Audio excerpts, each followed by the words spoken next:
Nous allons maintenant lire l'évangile du jour. Marc, chapitre 9, les versets 38 à 48. Jean dit à Jésus, « Maître, nous avons vu un homme qui chassait les esprits mauvais en usant de ton nom, et nous avons voulu l'en empêcher, parce qu'il n'appartient pas à notre groupe. » Mais Jésus répondit, « Ne l'en empêchez pas, car personne ne peut accomplir un miracle en mon nom et tout de suite après dire du mal de moi. Car celui qui n'est pas contre nous est pour nous. Et celui qui vous donnera à boire un verre d'eau, parce que vous appartenez au Christ, je vous le déclare, c'est la vérité, il recevra sa récompense. Celui qui fait tomber dans le péché un de ces petits qui croient en moi, il vaudrait mieux pour lui qu'on lui attache au cou une grosse pierre et qu'on le jette dans la mer. Si c'est à cause de ta main que tu tombes dans le péché, coupe-la. Il vaut mieux pour toi entrer dans la vraie vie avec une seule main que de garder les deux mains et d'aller en enfer dans le feu qui ne s'éteint pas. Là, les vers qui rongent les corps ne meurent pas et le feu ne s'éteint pas. Si c'est à cause de ton pied que tu tombes dans le péché, coupe-le. Il vaut mieux pour toi entrer dans la vraie vie avec un seul pied que de garder les deux pieds et d'être jeté en enfer. Là, les vers qui rongent les corps ne meurent pas et le feu ne s'éteint pas. Et si c'est à cause de ton œil que tu tombes dans le péché, arrache-le. Il vaut mieux pour toi entrer dans le royaume de Dieu avec un seul œil que de garder les deux yeux et d'être jeté en enfer. Là, les vers qui rongent les corps ne meurent pas et le feu ne s'éteint jamais. En effet, chacun sera salé de feu. Les événements que rapporte ce texte, certes situé historiquement bien loin de nous, démontrent à suffisance que certaines attitudes humaines n'ont pas changé. L'amélioration des connaissances, les inventions qui transforment le monde et rapprochent les hommes n'ont pas changé nos égoïsmes, encore moins la défense du droit de propriété. Chez ces disciples, dont parle le texte, ces penchants s'expriment par leur indignation face à cet exorciste étranger qui a l'outrecuidance de prononcer le nom de Jésus-Christ alors qu'il n'est pas membre de leur cénacle, de leur groupe. Mais qui lui donne le droit de faire du braconnage dans cette chasse gardée? Pourrait dire un garde forestier à un chasseur impudent qui ne respecte ni les périodes de chasse, ni les territoires délimités et agréés pour faire la chasse. Mes sœurs et frères, notre monde est fait de sociétés conventionnées avec un assortiment de droits exclusifs. Il y a des propriétés privées, des plages privées, des clubs privés. Ceux qui étaient en vacances en bord de mer ont vu ça. Pour nous qui sommes prolétaires, nous voyons les plages privées de loin. Il y a des brevets d'invention qui accordent à l'inventeur seul le droit de commercialiser ou permettre d'autres exploitations des dérivés de ces découvertes. Il y a des grandes écoles dont l'accès est sélectif, qui ont, pour certaines d'entre elles, le droit exclusif de donner une catégorie d'enseignement. Ceux qui remplissent les conditions ont l'exclusivité des services de ces lieux. Et vous vous rappelez bien que les chaînes de télévision, surtout quand il y a des grands événements sportifs à grande audience, ces chaînes de télévision paient des droits pour avoir l'exclusivité de certaines retransmissions en direct, pour thésauriser en leur faveur seuls tous les gains. L'exclusivité, c'est la propriété exclusive, le droit exclusif, ce qui ne peut être exploité, utilisé ou proposé que par les seuls ayants droit. Cette notion d'exclusivité revient dans ce dialogue entre le Christ et ses disciples. À qui revient l'exclusivité de l'utilisation du nom de Jésus-Christ, de l'enseignement de Jésus-Christ? À qui revient-il ce droit de se référer à ce label, le label Jésus-Christ? Pour ces disciples, cela ne devait faire l'objet d'aucune discussion. Ils sont d'ailleurs venus avec enthousiasme rendre compte à leur maître qu'ils ont su défendre cette exclusivité en disant ceci. Mais maître, nous avons vu quelqu'un qui chassait les démons en ton nom et nous l'en avons empêché parce qu'il n'est pas dans notre groupe. Certaines versions du Nouveau Testament disent parce qu'il ne nous suivait pas, ou bien parce qu'il n'était pas des nôtres, ou bien qu'il n'était pas de notre école. Mais, mes bien-aimés sœurs et frères, la réponse du maître les laisse tous penauds. Le Christ dit à ses disciples,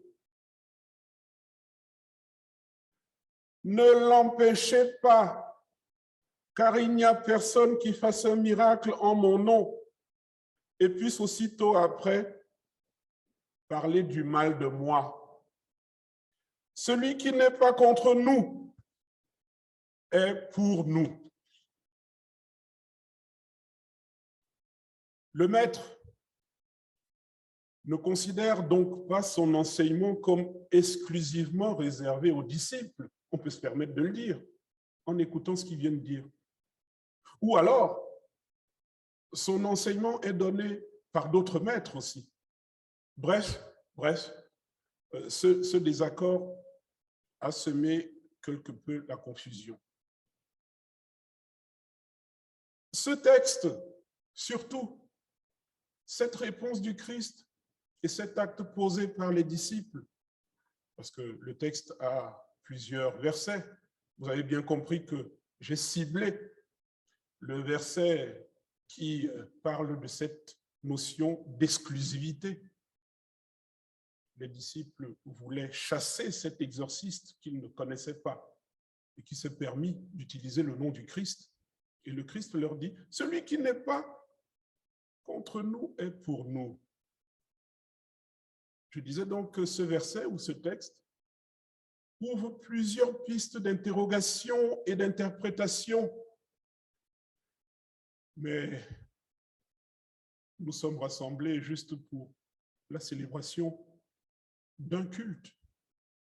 Si nous nous mettons à suivre toutes les pistes et toutes les interprétations de ce texte, nous aurons du mal à déjeuner à midi et même à dîner ce soir. Pour ceux qui vont suivre, parce que si on oblige tout le monde à rester là, il y en a certains, certainement, d'ici 1 heure, vont dormir. Alors, il y a plusieurs pistes d'interrogation et d'interprétation. Je me permets d'insister surtout, ou bien je vais surtout parler des pistes qui se rapportent à notre contexte. Il y en a plusieurs, mais je vais choisir 1 ou 2. Et je vais les présenter sous forme de questions. La première piste qui me vient à l'esprit est la suivante. Aujourd'hui, on voit bien que la leçon du Maître, le Christ, a été suivie à la lettre. Celui qui n'est pas contre nous est pour nous. Résultat des courses, Il y a plus de 5000 mouvements, cultes à mystère, voies initiatiques et églises qui se réclament du Christ.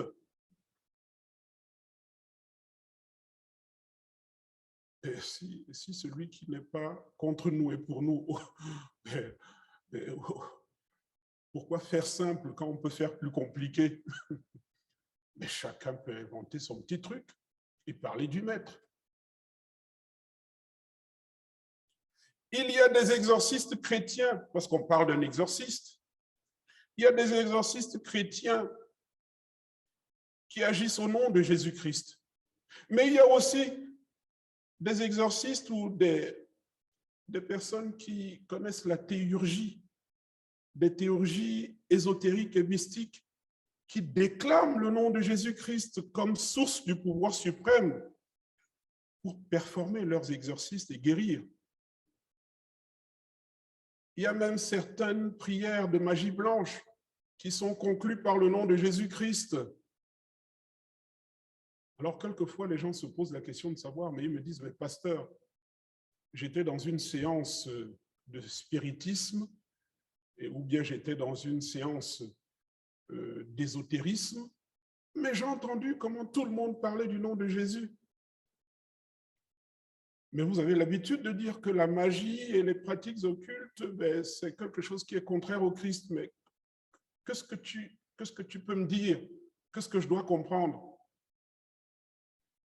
Il y a même certains qui, sur un ton un peu goguenard, nous disent même que, ben, j'ai même l'impression que c'est un peu plus efficace ce qu'ils disent au nom de Jésus là-bas que toutes les chansons et tout le temps que vous passez à jouer à l'orgue et amener les enfants à la catéchèse et à partager la scène. Là-bas, ils disent le nom de Jésus et les gens sont guéris.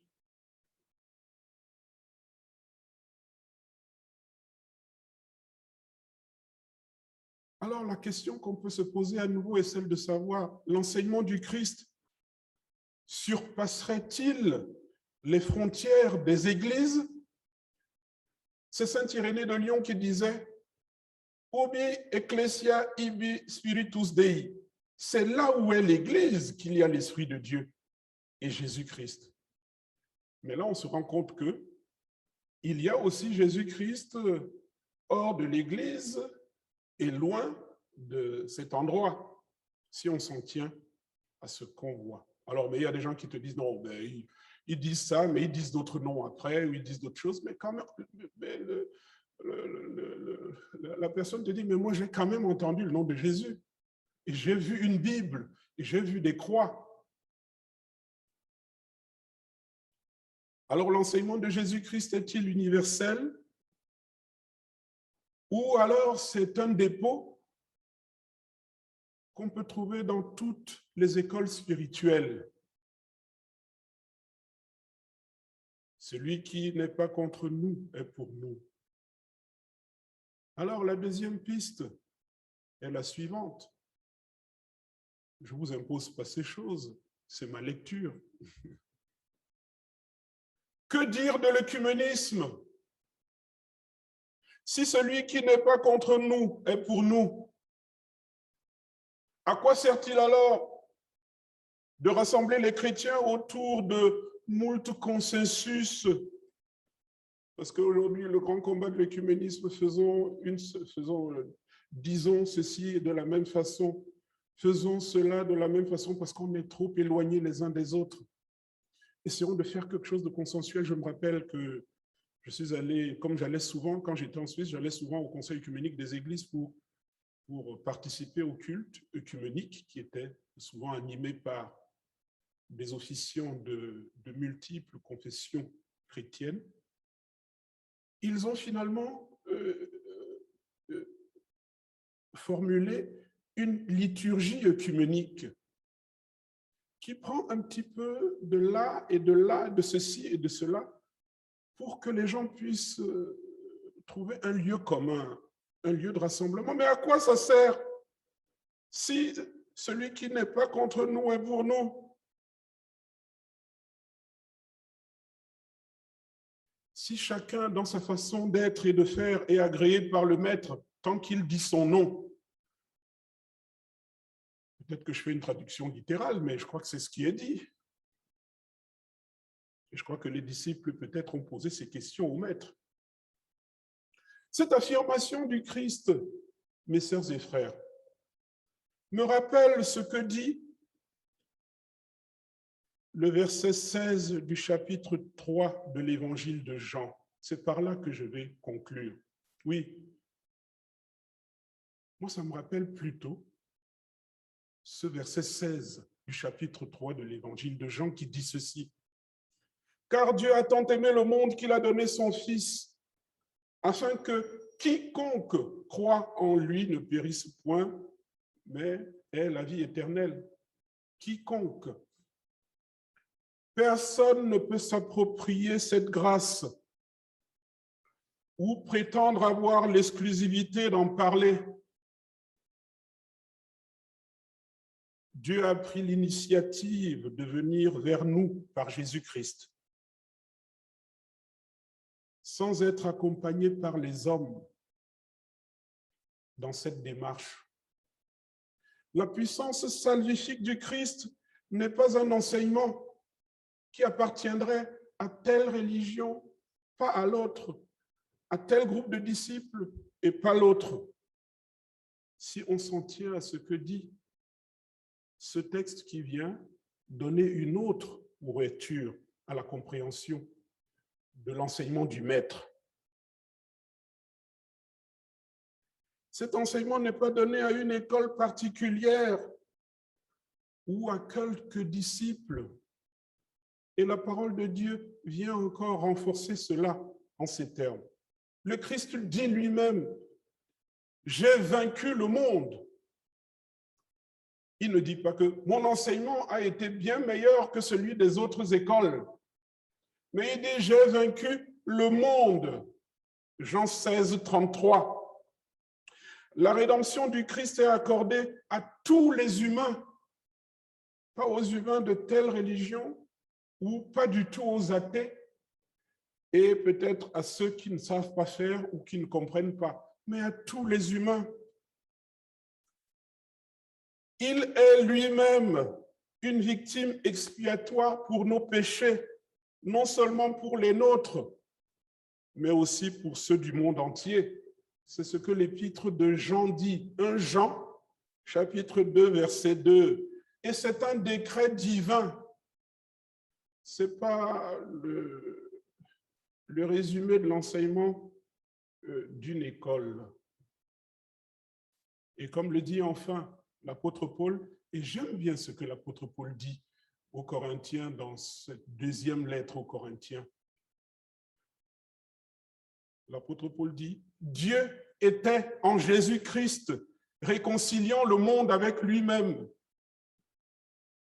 2 Corinthiens 5, 19. Dieu était en Jésus-Christ, réconciliant le monde avec lui-même. Celui qui n'est pas contre nous est pour nous, disait le Maître. Amen.